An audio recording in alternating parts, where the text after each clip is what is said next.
আল্লাহ তোমাকে আমাকে দুটো কাজ দিয়েছে। কুনতুম খায়রা উম্মাতিন উখরিজাত লিন-নাসি তা'মুরুনা বিল মারুফ ওয়া তানহাউনা আনিল মুনকার। হে উম্মতে মুহাম্মাদি, আল্লাহ তোমাকে আমাকে শ্রেষ্ঠ উম্মত করেছে। কেন শ্রেষ্ঠ উম্মত? আল্লাহ তোমাকে আমাকে দুটো কাজ দিয়েছে। কি দুটো কাজ দিয়েছে? অন্যায়কে আল্লাহ জমিনের উপরে মিটিয়ে দাও, ন্যায়কে জমিনের উপরে প্রতিষ্ঠিত করো। অর্থাৎ জমিনের উপরে জুলুমকে মিটিয়ে দাও, জমিনের উপরে হিংসাকে মিটিয়ে দাও, জমিনের উপরে খুনকে মিটিয়ে দাও, জমিনের উপরে ধর্ষণকে বন্ধ করে দাও, জমিনকে নেশা মুক্ত করো, জমিনকে অত্যাচার মুক্ত করো, জমিনের এতিমদের খানার ব্যবস্থা করো, জমিনে অসহায়দেরকে আশ্রয় দাও, জমিনে বিধবাদেরকে মর্যাদা দাও, তাদের অধিকার দাও। এ যুবকেরা, তরুণীরা, বাপেরা, এই জমিনে কিছু মানুষ রয়েছে যারা গরিবদেরকে গোলাম বানাতে চায়, দাসী বানাতে চায়, বিধবাদেরকে এমন করে বঞ্চিত করতে চায়, এতিমদের উপরে জুলুম করতে চায়।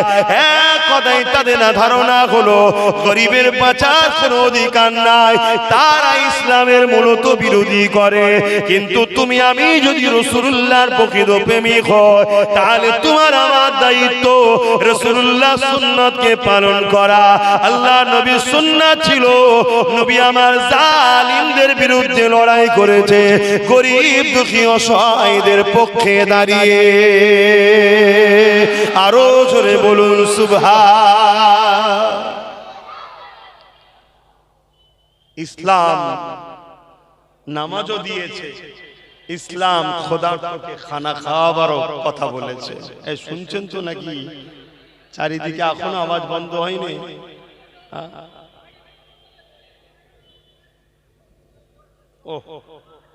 মানুষের ভিড়ে গরম হয়ে গেছে। শুনছেন তো? ওই মুসলমানটা ততদিন পর্যন্ত ইমানদার হতে পারবে না যতদিন পর্যন্ত সে সবকিছু থেকে রসুলকে বেশি না। জোরে বলো। মুসলমান আলাদা জিনিস আর ইমানদার মুসলমান আলাদা জিনিস। আমার কথাগুলো মন দিয়ে একটু শুনবেন। এসেছেন যখন কষ্ট করে, আর 1.5 ঘন্টা আমাকে সময় দেন, তাও অতক্ষণ মনে হবে না। শুনছেন? তাহলে মুসলমান সবাই যখনই কোনো বাচ্চা জন্মগ্রহণ করে ফিতরাতের দিক দিয়ে মুসলমান হয়েই আসে।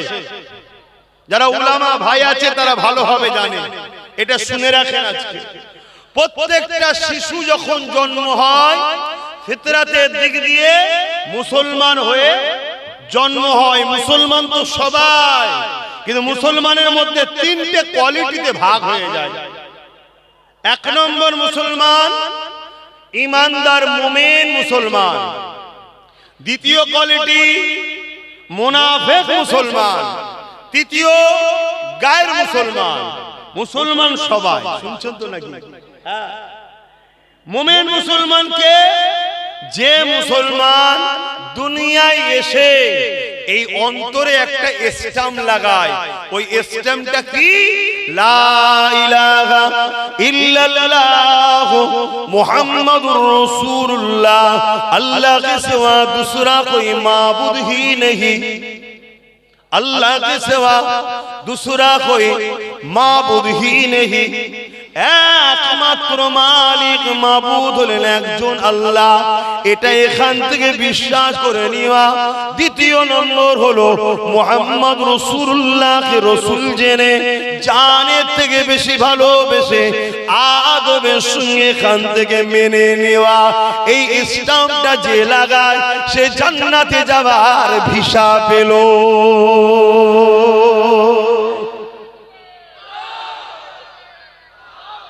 এবারে আপনি জান্নাতে গিয়ে 5 স্টার 7 স্টার না লোকালে থাকবেন সেটা আপনার ব্যাপার। যত আমল করবেন জান্নাতে মাকাম বাড়বে, যত নামাজ বেশি জান্নাতে উঁচু বেশি, রোজা বেশি জান্নাতে মাকাম বেশি। শুনছেন তো নাকি? সব জান্নাত এক হবে না রে বাবা। তুমি আমিও ইনশাআল্লাহ জান্নাতে যাব, বলো ইনশাআল্লাহ। অসুবিধা আছে?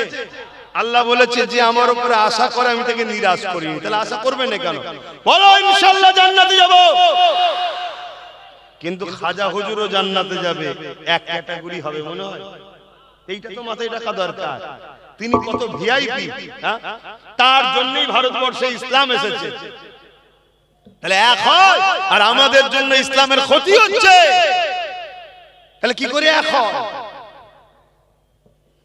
কিন্তু জান্নাত যেতে গেলে দুনিয়ার এক দেশ থেকে আরেক দেশে যেতে গেলে ভিসা লাগে না লাগে না? যত বড়ই ভিআইপি হোক ভিসা লাগবে না লাগবে না? এই মানুষটা হলো পাসপোর্ট, দুনিয়াটা হলো ভিসা অফিস। এই ভিসা অফিসের পেজ অন্তরে কলেমার স্টাম্প লাগাতে হবে, এটা হলো ভিসা অফিস দুনিয়া। তাহলে তুমি এবার এন্ট্রি হলে, এবার তোমাকে ইহরাম নিয়ে যেতে হবে, জামা কাপড় নিয়ে যেতে হবে, তবে তো আরবে যাবে, উমরা করবে, আর করবে, সব কাজ আছে। কি যত তুমি সেজে গুজে যাবে, যত ব্যাগ ভর্তি করে নিয়ে যাবে, যত তোমার নিরাপদ ওখানে হবে, আরো ভালো ভালো পজিশন তুমি পাবে। ডলার থেকে বা রিয়াল যত বেশি নিয়ে যাবে, তত বেশি তুমি কেনাকাটা করতে পারবে। বুঝাবার জন্য বলছি, দুনিয়ায় ঈমান আনার পরে যত ভালো কাজ করবে, নামাজ, রোজা, দাড়ি, টুপি, হজ, যাকাত, দান, খায়রাত, যত ভালো কাজ করবে, তত তোমার জান্নাতে মাকাম বাড়বে। কিন্তু জান্নাত যেতে গেলে প্রথম কি লাগবে? ঈমান। ঈমান ঈমান ঈমান কি? নবীর প্রেম ও আদব। কথা বুঝে আসছে? এবারে আমরা নবীকে ভালোবাসি কি ভালোবাসি না, এর প্রমাণটা কি করে বোঝা যাবে? এর প্রমাণটা বুঝতে গেলে আমার রাসূলুল্লাহর হাদিস শুনতে হবে। আল্লাহ নবী জানিয়ে দিল আমাকে কারা ভালোবাসে। নবী জানিয়ে দিলেন, মান আহাব্বা সুন্নতি, যারা আমার সুন্নাতকে ভালোবাসে, ফাকাদ আহাব্বানি, তারা আমি রাসূলুল্লাহ আমাকে ভালোবাসলো। আর আমাকে যারা ভালোবাসে, কানা মাই ফিল জান্নাত, তারা আমি রাসূলুল্লাহ আমার সঙ্গে জান্নাতে যাবে। এ যুবকেরা, তরুণেরা, রাসূলুল্লাহ সুন্নাত কোনটা? নবী যেটা করেছে ওটাই হলো নবীর সুন্নাত। নামাজ ফরজ আল্লাহ পাক করেছে, কিন্তু নবী পাক নামাজ আদায় করেছে, এটাও রাসূলুল্লাহ সুন্নাত। আমাকে আপনাকে নামাজ পড়তে হবে, কিন্তু মনে রাখবে নামাজ হলো ব্যক্তি জীবনের আমল। আমি আপনি নামাজ পড়েছি, এটা আমার কল্যাণ, আপনার কল্যাণ। যে নামাজ পড়েন তার কোনো উপকার হবে? জোরে বলুন। যে নামাজ পড়েনি, আমি পড়েছি, ও না পড়ার জন্য আমার কোনো ক্ষতি হবে না। এটা ব্যক্তিগত আমল। শুনছেন তো নাকি? আজ বুঝবেন না, আবার সমালোচনা হবে। কিন্তু যদি আমরা এই সমাজ থেকে নেশাকে বন্ধ করে দিই, কেন রাসূলুল্লাহ নেশার বিরুদ্ধে লড়াই করেছে, রাসূলুল্লাহ নেশাকে বন্ধ করে দিয়েছে। আমার রাসূলুল্লাহ এলান করে দিল, এ মানুষেরা শুনে রেখে দাও, মদ হারাম হয়ে গেছে, শরাব হারাম হয়ে গেছে। সাহাবা হুজুররা বলতে লেগেছে, ওই দিন দেখা যায় মক্কা মদিনার ট্রেনগুলো দিয়ে পানির মতো করে মদের স্রোত যেতে লেগেছে। তার মানে তারা সেদিন থেকে ছেড়ে দিতে লাগলো। এ যুবকেরা, তরুণেরা, আজ উম্মতে মুহাম্মাদি দাবি করি, আমার রাসূলুল্লাহর মিশন ছিল এই সমাজকে মদ মুক্ত করতে হবে। আজ কোটি কোটি টাকার মদ ব্যাপারী যারা রয়েছে, তারা ইসলামের বিরোধী করতে লেগেছে। কেননা ইসলাম যদি প্রতিষ্ঠিত হয়, ইসলাম যদি আরো বাড়ে, ইসলামের যদি প্রচার থাকে, ইসলাম মদের বিরুদ্ধে, ইসলাম নেশার বিরুদ্ধে, এই জন্য তারা ইসলামের বিরোধী করতে লেগেছে। কিন্তু ইসলাম মদের বিরোধী কেন করেছে? মদ যদি আপনি খান, শরাব যদি আপনি খান, আপনার কিডনি নষ্ট হবে, আপনার লিভার নষ্ট হবে। এই মদের কারণে দেখা যাচ্ছে সমাজে ক্রাইম বেশি হচ্ছে। 100টা যদি ক্রাইম হয়, 80 থেকে 85টা হলো মদের কারণে। 100টা যদি অ্যাক্সিডেন্ট হয়, 80 থেকে 85টা মদের কারণে। 100টা নারীর সংসারে যদি তালাক ডিভোর্স পড়ে যায়, সংসারে যদি অশান্তি হয়, এর জন্য 80-85টা মদের কারণ। এ যুবকেরা, মদের কারণে সমাজ আজকে ধ্বংস হয়ে যাচ্ছে।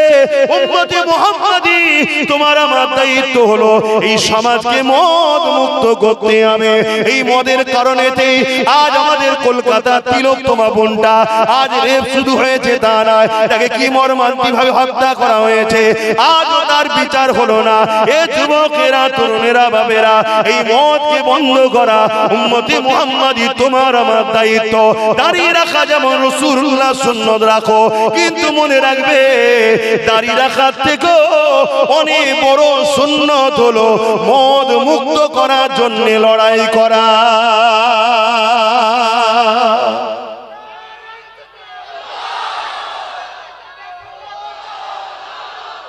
শুনছেন তো?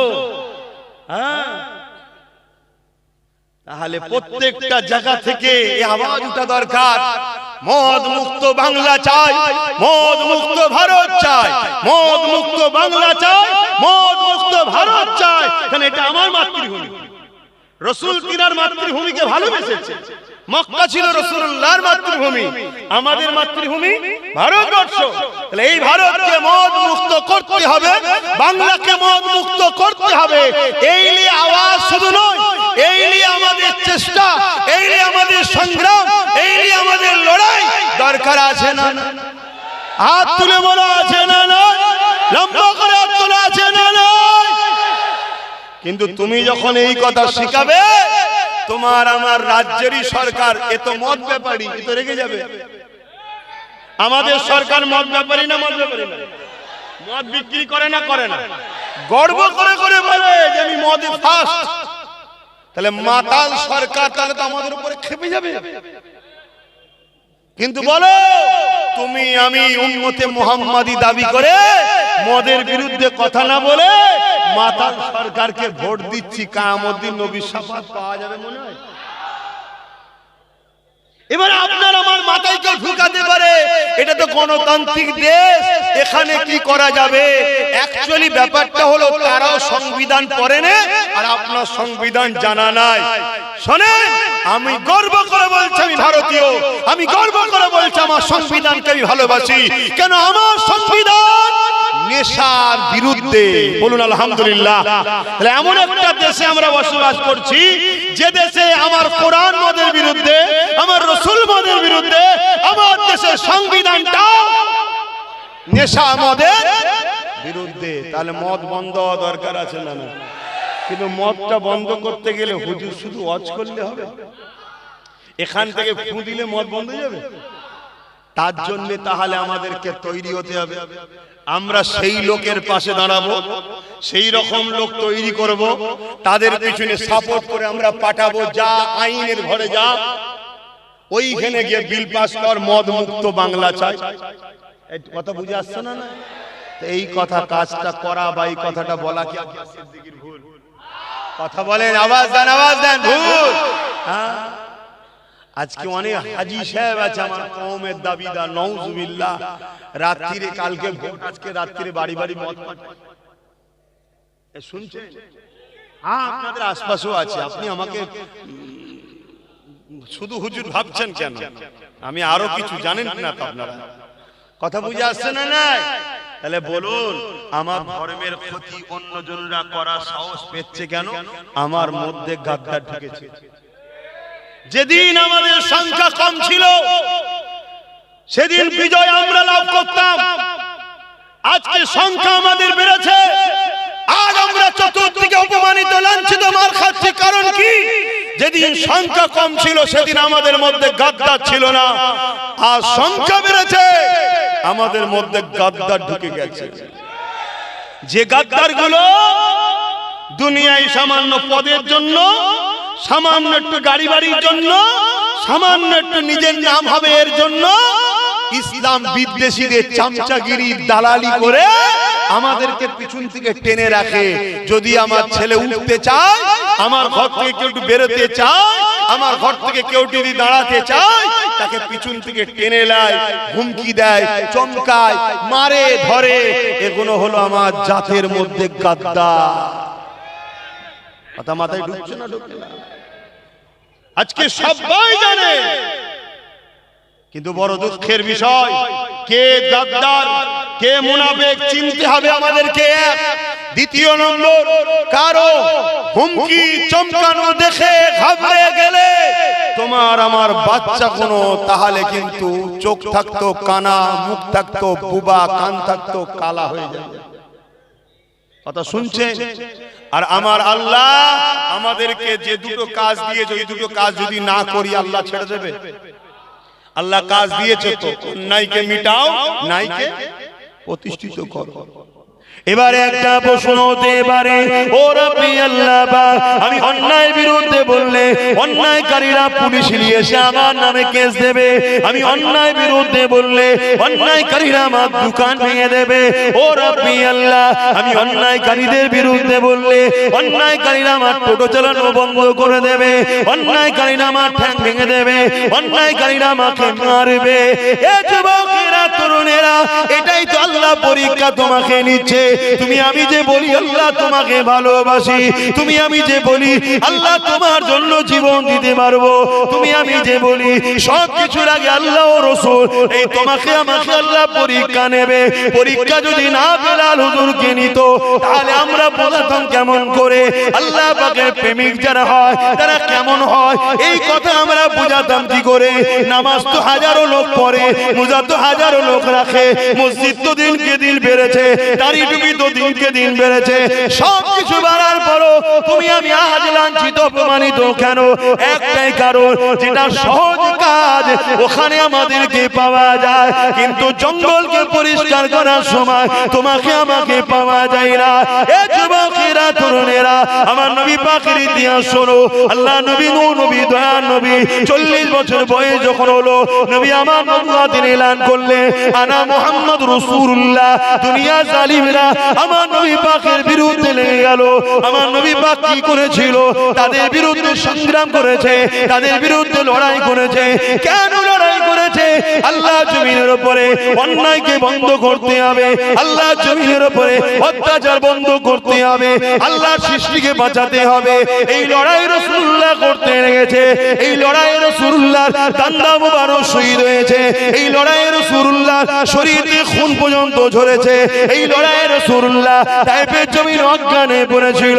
এ যুবকেরা, তরুণেরা, নামাজ পড়তে যাওয়ার জন্য নবী মার খাইনে, রোজা রাখতে যাওয়ার জন্য নবী মার খাইনে।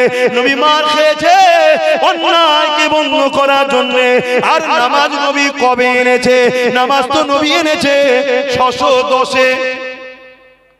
কবে জানেন? 570 খ্রিস্টাব্দে নবী দুনিয়ায় এসেছে। 40 বছর পর নবুয়তের ঘোষণা, তার মানে 610 থেকে 11 বছর নবী লড়াই করেছে। পৃথিবীর সমস্ত অন্যায়, অত্যাচার, জুলুম, খুন, খারাপি, দাঙ্গা, ফাসাদ, রাহাজানি বন্ধ করে পৃথিবীর মানুষকে শান্তি দিয়েছে, আজাদ দিয়েছে। তারপরে 11 বছর পর 621-এ আমার রাসূল মেরাজে গেছে, মেরাজ থেকে নামাজ এনেছে। তাহলে নামাজ যেমন পড়তে হবে পড়েন, কিন্তু নামাজ পড়ে যদি কোনো জালিমের সঙ্গে সাবধান, মনে রাখবেন আমার আল্লাহ জালিমের সঙ্গে আপনার হাসর নাসর করবে। আর রাসূলুল্লাহর হাদিস, নামাজ পড়ো, যদি কেউ জালিমদের সাথ দেয় আল্লাহ রাসূল বলছে সে ইসলাম থেকে বেরিয়ে যাবে। কথা মাথায় ঢুকছে? আজকে এই জমিনের উপরে কোটি কোটি এতিম কাঁদছে, এই জমিনের উপরে কোটি কোটি বিধবার ইজ্জতকে লুটা হচ্ছে, এই জমিনের উপরে কোটি কোটি নারী অবহেলিত হচ্ছে। বলুন, ওই এতিমগুলো, ওই বিধবাগুলো, ওই নারীগুলো, সে হিন্দু হোক, আদিবাসী হোক, সাঁওতাল হোক, খ্রিস্টান হোক, আর যাই হোক, সে কি তোমার আমার আল্লাহর সৃষ্টি নয়? তুমি আল্লাহর সৃষ্টিকে যদি ভালোবাসো তবেই তো আল্লাহর রহমত তুমি পাবে। নামাজ তোমার আমার উপকার আছে, ব্যক্তি জীবনের কল্যাণ। রোজা তোমার আমার উপকার। যেমন মোবাইলে ভাইরাল ঢোকে, সারা 11 মাস খাওয়ার পরে সারা বছর খেয়ে শরীরে অনেক ব্যাড ব্যাকটেরিয়া ঢোকে, ব্যাড ভাইরাল ঢোকে। সেই গুণকে বাইর করার জন্য, শরীরকে আপডেট সুস্থ করার জন্য যেমন অ্যান্টিভাইরাস মারতে হয়, রোজা হলো আমাদের জন্য 1 মাস অ্যান্টিভাইরাস। আল্লাহ মেরে পুরো শরীরকে আপডেট করে ফ্রেশ আবার নতুন করে পাঠিয়ে দেয়। সরে বলুন সুবহানাল্লাহ। তাহলে রোজা তো আমাদের উপকার, কিন্তু রোজা রেখেছো সমাজের কি উপকার হয়েছে? কথা বলছেন না। আমি রোজা রাখলে যদি কেউ না রাখে তার উপকার হবে? তার শরীরে চাঙ্গা হবে? এটা যে রাখবে তার কল্যাণ, যে রাখবে তার উপকার। সমাজের কি উপকার হয়েছে বলো? কিন্তু এই সমাজ থেকে যদি ঘুষকে মুক্ত করা যেত, এই সমাজের হাজার হাজার বাপ আছে, মা আছে, গরিব মানুষ, ছেলেটা মেধাযুক্ত, তার পিছনে জমি জায়গা খরচ বিক্রি করে তাকে পড়িয়েছে, স্বপ্ন আমার বাচ্চা বড় হবে, চাকরি পাবে, উপযুক্ত জায়গায় যাবে, আমরা দাঁড়িয়ে যাব, তার স্বপ্ন চুরমার হয়ে যাচ্ছে এই ঘুষের কারণে।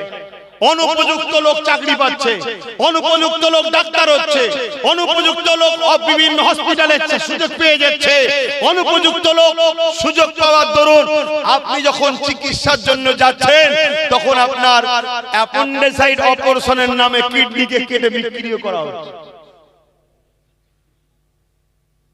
কথা ভাববেন হুজুর এসেছে নামাজের কথা বলবে, এইটাই তো মরণ দশা হয়েছে, এইটাই মরণ দশা হয়েছে। এদের মাথায় হুজুর আসবে, নামাজ রোজা পড়বে, লাখটা বোতল থাকবে, ফুদেবে চলে যাবে।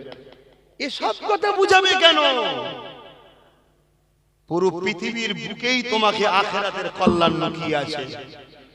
এই দুনিয়ায় তোমাকে এই বিষয়টার উপর নজর দিতে হবে। আল্লাহ নবী এই দুনিয়ার দুর্নীতিকে মিটিয়েছে, আল্লাহ নবী ঘুষ মুক্ত সমাজ করেছে, আর আজকে ঘুষ ছাড়া একটা কদম আগানো যাচ্ছে না। আর ঘুষ এমন একটা মারাত্মক বিমার, এমন একটা মারাত্মক পাপ, এই ঘুষ যে সমাজে চলে ওই সমাজে আল্লাহ এমন মহামারী ব্যাধি পাঠায় যার ওষুধ সমাজ খুঁজে পায় না। শুনছেন তো? আপনি বলবেন আমি তো দিই না, আমি খাই না। না, আপনি দেন না, আপনি খান না, তো কি হয়েছে? এই সমাজে ঘুষ থাকলে ওই বিমারের শিকার আপনি হবেন। যদি বলেন আমি আবার কি করলাম রে বাবা, না, সিস্টেম এমনই। শুধু অন্যায় করলে শাস্তি তা নয়, অন্যায় দেখে চুপ যারা থাকে তাদেরকেও আল্লাহ শাস্তি দেবে। আপনি জানেন ইসলাম কি? হযরত নবী লূত আলাইহিস সালাম আল্লাহ বলেছিলেন ৮০,০০০ লোক মারবো, তার মধ্যে থেকে ৪০,০০০ লোক ভালো, ৪০,০০০ লোক খারাপ। হযরত নবী লূত আলাইহিস সালাম বললেন আল্লাহ খারাপ লোক কোন শাস্তি পাওয়ার যোগ্য, শাস্তি দেন, ভালো লোক কোনকে কেন মারবেন? আল্লাহ পাক বললেন খারাপ লোক কোনকে ভালো লোক কোন রোকে না কেন, ওই জন্য ওদেরকেও মেরে দেব। শুনছেন বাপজানেরা? তাহলে আপনি আমি অন্যায় করিনি কি? আপনি অন্যায় করেন না, আমি করেছি, আপনি চুপ থাকলে আল্লাহ আপনাকেও মারবে, আমাকেও মারবে। কেন? আপনাকে আল্লাহ দুটো কাজ দিয়েছে, অন্যায় মিটাও, অন্যায় মিটাও, এটা কাজ।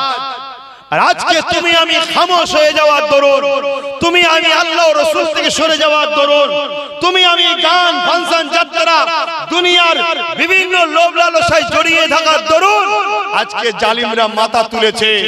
কখনো আমার বোরখা ধরে টানছে, কখনো কোন বোনের মুখে হিজাব থাকলে, নেকাব থাকলে, বিহারের একজন সিএম হওয়ার পরও সে নেকাবটা ধরে আমার বোনের টানছে। দেখছেন তো?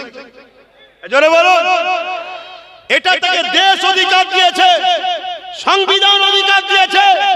কেউ পুরো ঢেকে রাখতেও পারে, কেউ পুরো খুলেও থাকতে পারে, দেশ তাকে অধিকার দিয়েছে। আমরা সবাই রাজ্যের দেশের মধ্যে আছি, কিন্তু একটা রাজ্যের সিএম সে একজনের মুখের কাপড় ধরে নেকাব ধরে টানছে। এটা ভাবতে হবে জাতিকে। তোমার আমার ঘুমিয়ে থাকার দরুন তোমার আমার বোনের মুখের কাপড়কে প্রকাশ্যে একটা রাজ্যের সিএম ধরে টানছে, তাহলে আগামী দিনটা কি ভয়ানক দিন আসতে চলেছে। তুমি আমি জাগো। তোমার আমার বাংলাতেও অনেক স্কুলে হিজাব পরে যাওয়ার দরুন তোমার আমার বোনকে স্কুলে ঢুকতে দেওয়া হচ্ছে না।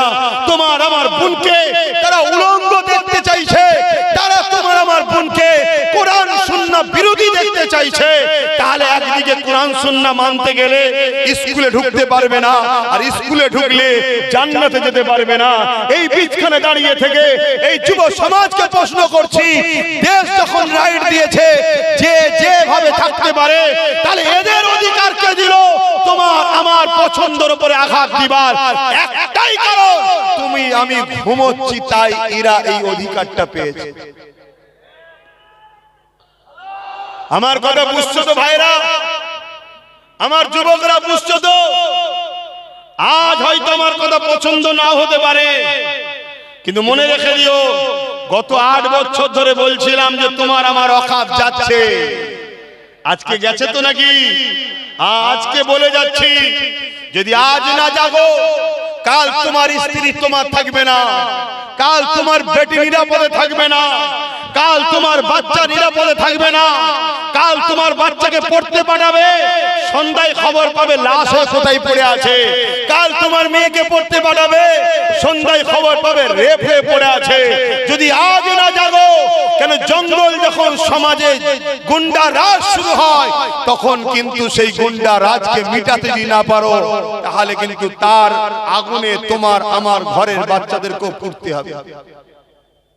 আজকে তোমার আমার ঘুমিয়ে থাকার দরুন আজকে এই ভারত পশ্চিম বাংলার তোমার আমার এই পাশে, এই কথা প্রায় বলেছি, আজও বলছি, অসুবিধা আছে?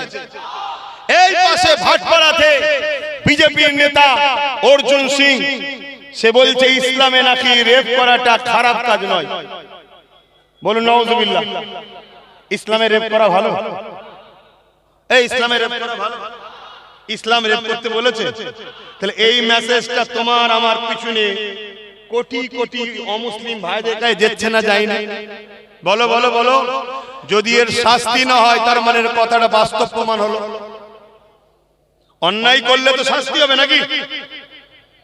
আমার কথা মাথায় ঢুকছে তো নাকি?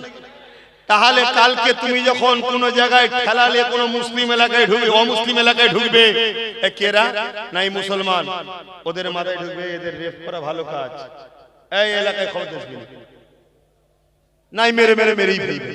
এই শুনছেন তো নাকি?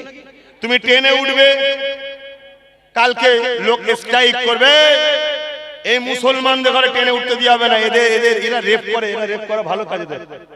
এই কথা শুনছেন? তুমি জানো না তোমার পিছনে কি প্ল্যান হচ্ছে? সাপ দেখলেই মারো না মারো? জোরে বলো, সাপ দেখলে কি করো? বলো বলো। সারা দিতে হবে, একা চিল্লালে হবে না। সাপ দেখলে কি করো? কেন মারো? এই কি করি সাপ দেখলে? এই বাচ্চাদের ঘরে জিজ্ঞেস করি কি করি? একটু একটু ছেলে জানিস মারতে হয়? তাহলে ছোট্টবেলা থেকে এদেরকে ব্রেনে ঢুকিয়েছি আমরা যে সাপ মারার জিনিস। কেন? ও ক্ষতিকারক, তাই তো? এই দেখেন বাচ্চা কোনো বলছে মারি।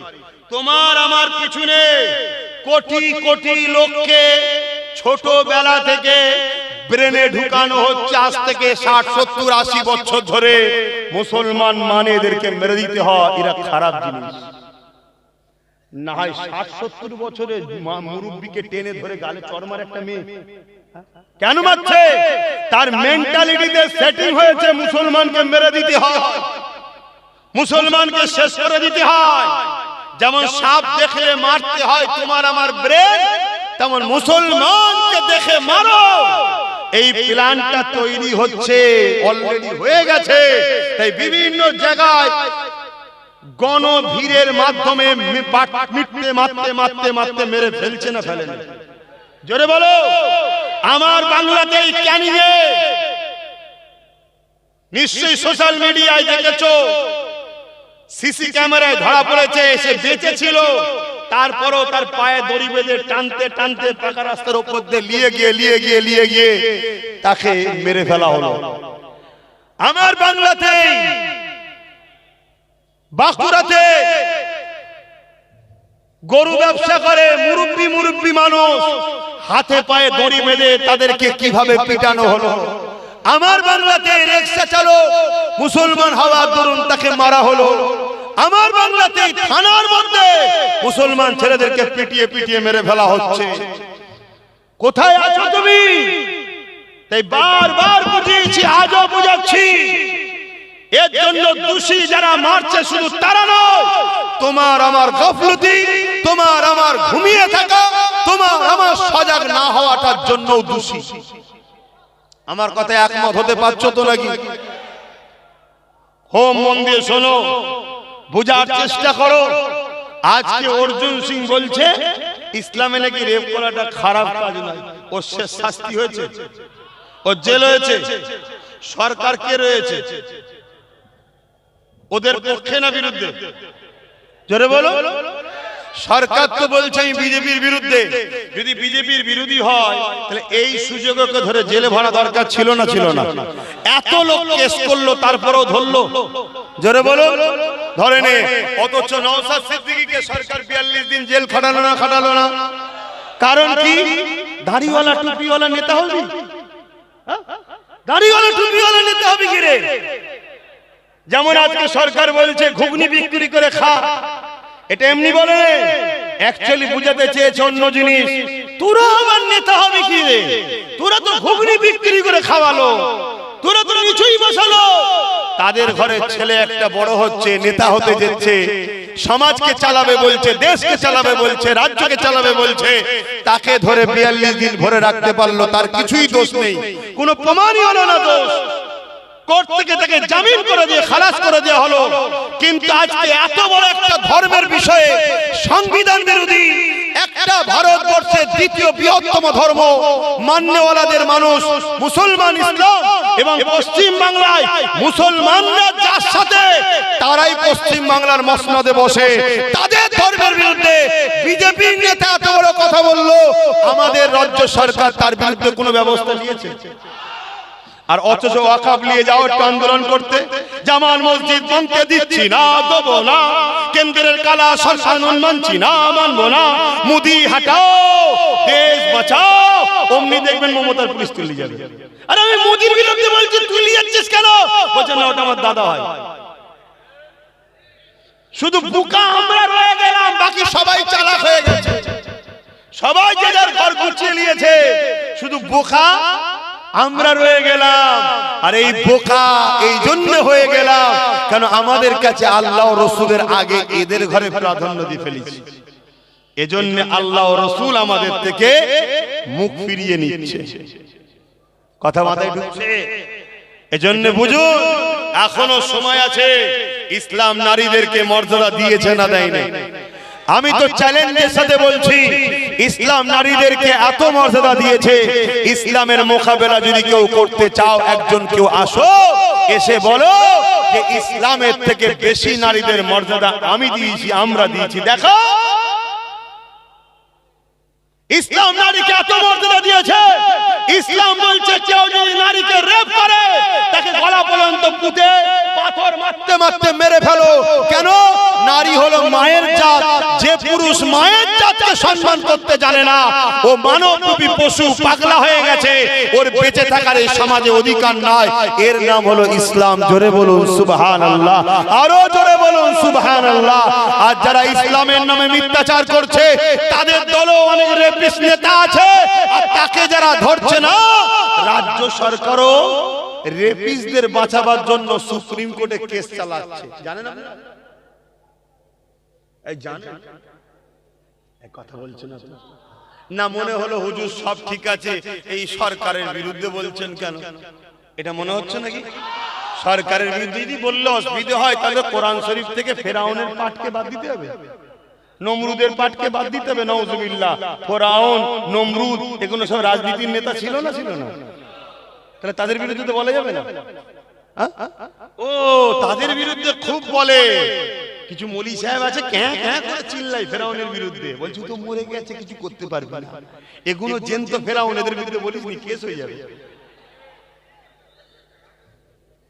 বলতে তো এদের বিরুদ্ধেই হবে, তবেই তো কোরআন শিখিয়েছে আমাদের ঘরে। কোরআন তো আমাদের জন্য রাস্তা দেখাচ্ছে যে আগে এই ঘটনা ঘটেছে, আবার এজিদ আসবে, তোমরা যদি হোসাইনি হও এজিদের সাথ দিও না। আবার নমরুদ আসবে, তোমরা যদি ইব্রাহিমের সন্তান হও নমরুদের সাথ দিও না। আবার ফেরাউন আসবে, তোমরা যদি মুসাকে ভালোবাসো তাহলে ফেরাউনের সাথ দিও না। এই তো কথা। অথচ ইসলাম নারীদের ঘরে কত সম্মান দিয়েছে আল্লাহ নবী জানিয়ে দিলে, কারো ঘরে যদি একটা কন্যা সন্তান হয়, দুটো কন্যা সন্তান হয়, এই দুটো সন্তানকে যদি তার বাপ লালন পালন করে বিবাহটা দিয়ে দিতে পারে, মনে বেজার যদি না হয়, কন্যা বলে অবহেলা না করে, খুশি মনে নিয়ে গিয়ে তাকে লালন পালন করে ওই দুই কন্যা যদি বিবাহ দিয়ে দিতে পারে, আল্লাহ রাসূল জানিয়ে দিয়েছে ওই দুই কন্যার আব্বাকে আমি রাসূলুল্লাহ শাফাআত করিব। আল্লাহ নবী আরো জানিয়ে দিলে কারো ঘরে যদি একটা দুটো তিনটে কন্যা সন্তান হয়, ওই তিন কন্যার বাবা নারীগুলো পেয়ে যদি অশুভ মনে না করে, মন খারাপ না করে, নারীগুলোকে লালন পালন করে বিবাহ দিয়ে দিতে পারে। আমি রাসূলুল্লাহ জানিয়ে দিই, ওই তিন কন্যার বাবা আর আমি রাসূলুল্লাহ আল্লাহর জান্নাতে দুটো আগুন তুলে দেখিয়েছে, পাশাপাশি থাকিব।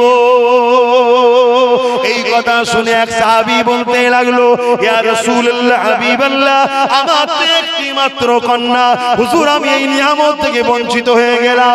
আল্লাহ নবী বললেন, সাহাবী রে, ওই কন্যাকে ভালোবাসো, লালন পালন করে বড় করে বিবাহ দিয়ে দাও।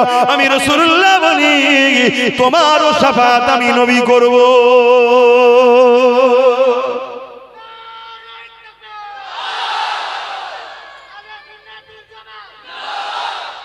আজকে আমাদের ঘুমানোর জন্য, আমাদের ইসলাম থেকে দূরত্ব হওয়ার দরুন আজকে যে যা খুশি ইসলামের বিরুদ্ধে বলে নিচ্ছে।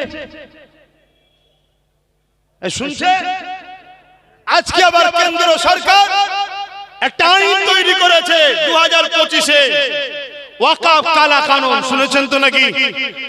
আরে তুই সরকার দেশ চালা, তুই সরকার দেশের মধ্যে সন্ত্রাসী হামলা হচ্ছে, বর্ডারে কাশ্মীর হোক বিভিন্ন জায়গায় সন্ত্রাসরা হামলা করছে, তুই সেগুলোকে রুখবি, রুখতে তো পারছিস না, উপরন্তু দিল্লিতে এসে আবার সন্ত্রাস হামলা করে দিল।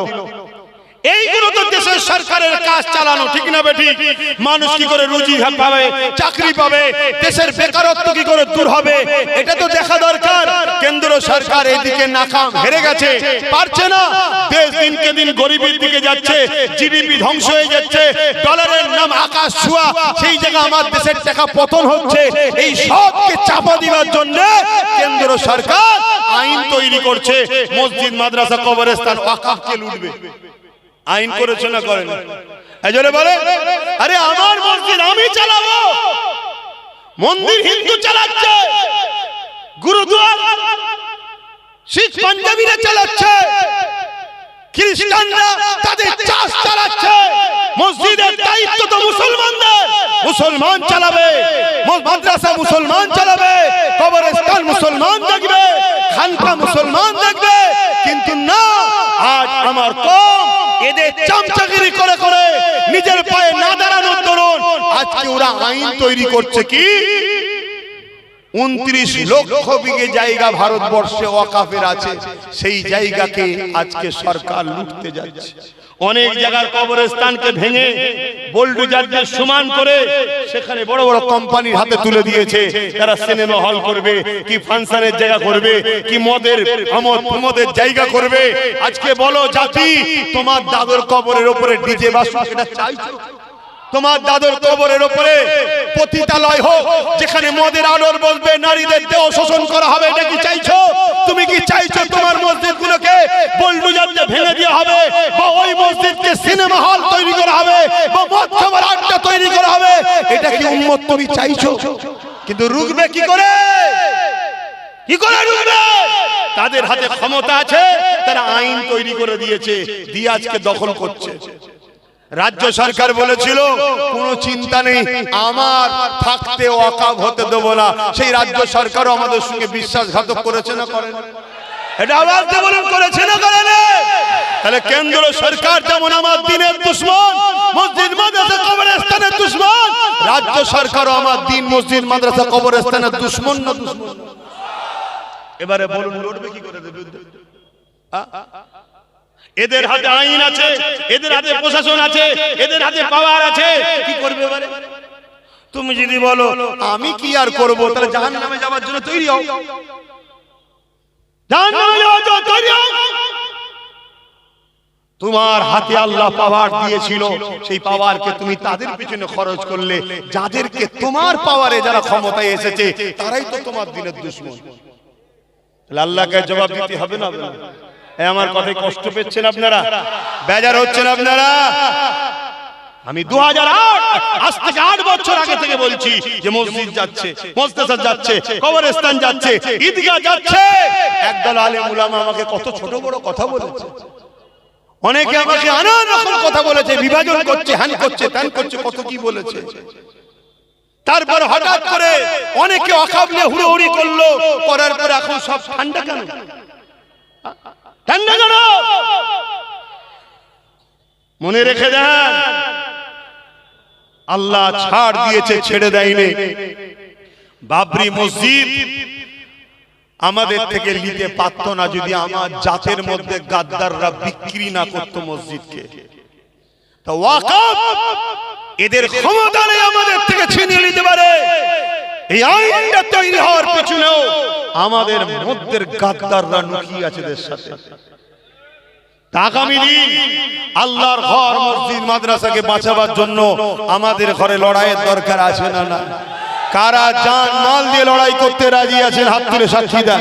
হাত লম্বা করে তোলে, লম্বা করে হাত তুলে রাখেন। এবার একটু ডায়ে বায়ে দেখেন কেউ হাত তুলতে বাকি আছে কি, একটু দেখে নেন, দেখে নেন। কেন মুনাফিক চিনতে হবে, গাদ্দার চিনা দরকার। যে ওয়াকফের পক্ষে নয়, মসজিদ মাদ্রাসার পক্ষে নয়, তারা কি আমাদের হতে পারে? জনগণ হতে পারে? যে ওয়াকফের পক্ষে, মসজিদ মাদ্রাসার পক্ষে, তারা আমাদের, ঠিক না বেটি?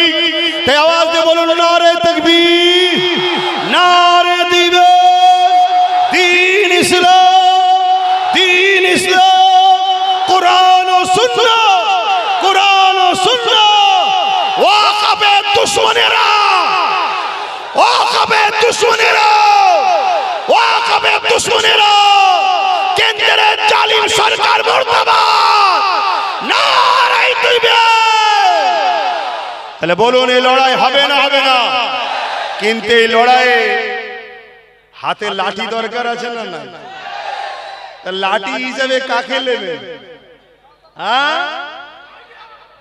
একটু মন দিয়ে শোনো, বলবো, অসুবিধা হচ্ছে না তো? আমি আব্বাস সিদ্দিকী ধর্ম প্রচার করি, ধর্মগুরু, দিনের প্রচার করি। আমি আব্বাস সিদ্দিকী নলেজ টিভি চালাই, মাদ্রাসা চালাই। আপনি কি করেন? ইমামতি করে। আপনি ইমামতি করে, আপনি ইমামতি করে। কিন্তু আমাদেরকে আপনারা মানেন না? মানেন না। আমি হুজুর নাই, নেতা হতে পারিনি, ক্যান্ডিডেট, ইনি নাই ইমাম হচ্ছে না, উনি নাই হচ্ছে না, ইনি নাই হচ্ছে না। কিন্তু আমাদের কি দায়িত্ব নয় যে এই যুবক ছেলেগুলোকে বুঝানো যে বাবা তোরা দোয়াও করছি, সাথেও আছি? দরকার আছে না? নাই। আজকে যখন কেন্দ্র সরকার মাদ্রাসা মসজিদের দুশমন, রাজ্য সরকারও দুশমন না? দুশমন নয়? এই দুজনের বিরুদ্ধে লড়াই করে আর একজন নবী বংশের আওলাদ যখন ওয়াকফকে বাঁচাবার জন্য সুপ্রিম কোর্টে মামলা চালাচ্ছে, আজও যে তোমার কবরের স্থান রক্ষায় আছে, ওই তার মামলা চলছে, তাই সুপ্রিম কোর্টে এখনো কেসটা আছে, তাই এখনো লড়াইয়ের জায়গা রয়েছে। এই জায়গায় দাঁড়িয়ে থেকে যে মসজিদ মাদ্রাসা ওয়াকফের জন্য লড়ছে, একজন ধর্মগুরু হিসাবে, ধর্ম প্রচারক হিসাবে কওমের মানুষকে বলা দরকার, তার সাথ দেওয়া দরকার আছে না? না। আওয়াজ আছে না? তার নাম হলো নওশাদ সিদ্দিকী। আজকে সে লড়ছে ওয়াকফের জন্য, আন্দোলন করতে গিয়ে তার ভালোবাসার মানুষগুলো জেলে গেছে, সে নিজেও জেলে গেছে, তাকে এই মমতা সরকার জেলে দিয়েছে। আজকে কেন্দ্র ও রাজ্য সরকার যখন মসজিদ মাদ্রাসার বিরুদ্ধে, সেই জায়গায় যখন নওশাদ লড়ছে ওয়াকফের হয়ে, তার সাথ করা দিতে রাজি আছেন? হাত তুলে দেখান, হাত লম্বা করে তোলে। এ আল্লাহকে সাক্ষী রেখে বলছে 5,000-এ বিক্রি হবেন না তো? 10,000-এ বিক্রি হবেন না তো? যদি হন, কি খোদার গজবটা হবে সেটাও শুনে রাখেন। আল্লাহ তোমারে পড়বেন, আর একটা গজব হবে। কি গজব শুনবেন না? এই যে বিহারে ভোট হয়ে গেল না, বিহারে এনারা হুজুর মানুষ, আমরা হুজুর মানুষ নাই, রাজনীতি জানি না, বুঝি না, ছেড়ে দাও। কিন্তু এইটুকু তো বুঝি যে আমার মসজিদের দুশমন তার সাথে নয়, যে পক্ষে তার সাথে, তাই তো নাকি? এইটুকু তো বুঝি। আর এখানে আর একটা কথা বলে যায়, ভাই, যার হুজুর তার কাছে, যার আমির তার কাছে, যার শায়েখ তার কাছে, যার হযরত তার কাছে, মসজিদ কিন্তু আমাদের সবার। এখন যদি জুজিয়াত মাসলা নিয়ে তুমি আমি ঝগড়া করি, মনে রেখে দিও মসজিদ থাকবে না। কোথায় হাত বাঁধবে ওটা পরে ঝগড়া হবে। টুপিটা কি পড়বে ওটা পরের কথা, কল্লা থাকলে টুপি লাগাবে, কল্লাই রাখবে না বলছে, টুপি লাগাবি কোথায়? শুনছেন তো নাকি? অতএব যার হুজুর তার, যেমন আমরা দাদা হুজুরকে মানি, আমি বলবো না তোরা দাদা হুজুরে চলে আয়, আর তোমরাও বলবে না আমাদের ঘরে দাওয়াত দলে আয়। এখানে লড়াই একটাই, মসজিদটা ফুরফুরাওয়ালাদেরও, মসজিদ তবলিগ দেওবন্দি বেরেলি সবার মসজিদ, ঠিক না বেটি? অতএব মসজিদ সবার, কবরস্থানে ফুরফুরাওয়ালারও লাশ আছে আর সবার লাশ আছে, বাঁচাতে এখন সবাইকে। তারপরে যে যার দল করছো করকে যাও, যে যার নিয়ে থাকবে যাও। আমাদের মধ্যে জুজিয়াত মাসলার লড়াই ছিল, আছে, কিতাবই থাকবে। এটা একটা ইসলামের খুবসুরাত। এই লড়াই আছে বলেই তো আমরা কিতাব মুতালা করি, এই লড়াই আছে বলে তো কিতাব পড়ি আমরা, না কিতাব পড়তাম না। কথা মাথায় ঢুকছে না, ঢোকে না? কিন্তু সেটা কিতাবই লড়াই, সেটা কিতাবই লড়াই। দাঁড়িয়ে সালাম না বসে সালাম, ওটা কিতাবই লড়াই। কিন্তু আমরা দাঁড়িয়ে দিই, বসে ওয়ালাদের ঘরে আহলে সুন্নাত ওয়াল জামাতরা ফতোয়া দেয় না যে ওরা বেঈমান হয়ে গেছে, ফতোয়া দিয়েছে। কিন্তু এখন এই বসা দাঁড়া লড়াই করতে গিয়ে নামাজ পড়ার জায়গা থাকবে না, কবরস্থান দিতে পারবে না, মরলে পোড়াতে হবে। তাহলে এই জায়গায় দাঁড়িয়ে থেকে আমি নওশাদের পক্ষে সাথ দিয়েছি, আপনারাও দিচ্ছেন, এই কথা বলা কি অন্যায় করলাম? আমার আর একটা ভিডিও খুব বাজারে চলছে, আমি বলেছি মমতাকে ভোট দিলে ঈমান থাকবে না। শুনেছেন আপনারা? এই কেউ শুনেছেন কি? এটা নিয়ে খুব সমালোচনা হচ্ছে চারিদিকে। আবার একটা লোকে, একজন বয়স্ক মুরব্বীর সাথে আমার বক্তব্যটাকে কেটে সেটিং করেছে। তিনি বলছে ভোট দেওয়া যাবে, আর আমি বলছি দিলে ঈমান চলে যাবে। দিয়ে সমাজে ছড়াচ্ছে, কার কথা মানবো বলো? ও ফজকে, নাই ফজকে, ইনি মুরব্বী, কথা বুঝছেন? আমি মুরব্বীর জুতোকে মাথায় রাখি, কিন্তু মুরব্বী যেদিন কথা বলেছিল সেই দিন কিন্তু রাজ্য সরকার বিশ্বাসঘাতক করেনি। মুরব্বী যেদিন বলেছিল সেদিন রাজ্য সরকার বলেছিল 10,000 মাদ্রাসা দেবো, সেদিন বলেছিল ডবল ডবল চাকরি হবে, ফুরফুরায় রেল হবে, উন্নয়ন পরিষদ হবে। এই শুনছেন তো নাকি? কিন্তু মুখোশ খুলে যে এখন শয়তানের পেতনি মুখ বেরিয়ে পড়েছে। এখন মুরব্বী বলছে কি জিজ্ঞেস করো, শুনছেন তো নাকি? শোনো, শরিয়াত কারো বাপের নয়, কোন পীর পীরজাদা আমির হযরত শায়েখের শরিয়াত নয়। শরিয়াত হলো আমিনা লালের। জোরে বলুন সুবহানাল্লাহ, আরো জোরে বলুন সুবহানাল্লাহ। ইসলাম দাঁড়িয়ে আছে দুটো জিনিসের উপরে, কিতাবুল্লাহ আর হাবিবুল্লাহ। কিতাবুল্লাহ আর হাবিবুল্লাহ, এই দুটো থেকেই রস বার হয়েছে ইজমা ও কিয়াস। কথা বুঝে আসছে? কিতাবুল্লাহ আর হাবিবুল্লাহ ছাড়া কারো কথা ইসলামে চলবে না, মনে থাকবে তো নাকি? কিন্তু মুরব্বী যখন বলেছিল তখন তো আমরাও ভালোবেসেছিলাম। এই যে এখানে বসে আছে আজকে যারা বলছে যে না একে ভোট দেওয়া যাবে না, তারা এক সময় ভোট দিয়েছে। সত্যি করে বলেন, ভুল বলছি? দিয়েছে। তবে আমি, ও এত ভিড় আমার ঘাড়ে পড়ে যাচ্ছিস কেন রে বাবা? মুরব্বী লোক আছে, শুনছেন তো নাকি? কথা বলতে না, এখন নামাজ হবে। তাহলে আমি কিন্তু কোনোদিন দিইনি, ভিন্ন কথা। কিন্তু কথা হচ্ছে আজকে ধরুন একজন মুসলমান এসে আপনাকে সালাম দিল, আপনি উত্তর দেবেন? এক কথা বলেন, কালকে যদি সেই ইসলাম ছেড়ে দেয়, সালাম দেয় আর উত্তর দেবেন না? তাহলে আজকে যখন সে বলেছিল ভালো কাজ করবো, আর করবো, হিটা করবো, হোটা করবো, আমরা সাথ দেবো, স্বাভাবিক। অন্যায় কি আছে রে বাবা? ভালো কিন্তু ভালো বলতে হবে। কিন্তু যখন তার পেতনি মুখ বেরিয়ে পড়েছে, আর সাথ দেওয়া যাবে? হ্যাঁ কথা বলুন, দেওয়া যাবে, মাথায় রাখবেন। তা আমি এই জন্য বলেছিলাম, আচ্ছা আমি বলিনি, প্রথম কথা আমি বলেছি রাসূলুল্লাহর হাদিস বলেছি, একটু বলবো না থাকবে? 10 মিনিট বলি, কি বলছেন?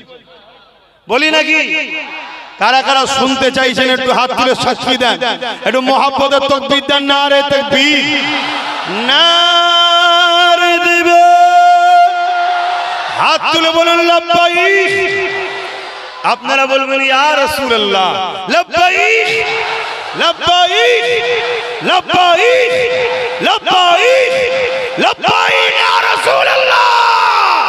নারে দিবে, ভারতবর্ষ, পশ্চিম বাংলা, এটা আমাদের বাপের দেশ, কারো দয়াতে আমরা বেঁচে নাই। এটা আমাদের বাপ আদম আলাইহিস সালামের দেশ। জোরে বলুন সুবহানাল্লাহ। তো ভাইরা আমার একটু বলবো, অ্যাকচুয়ালি রাসূলুল্লাহর হাদিস বলেছি, আল্লাহ নবী বলছেন, মন দিয়ে শুনেন, মুসলিম শরীফ। হাদিসটা কোথায়? কিছু বলছেন নাকি? কিছু বলবেন? 8:30 নামাজ, ঠিক আছে, অনেক টাইম তখন 8:30।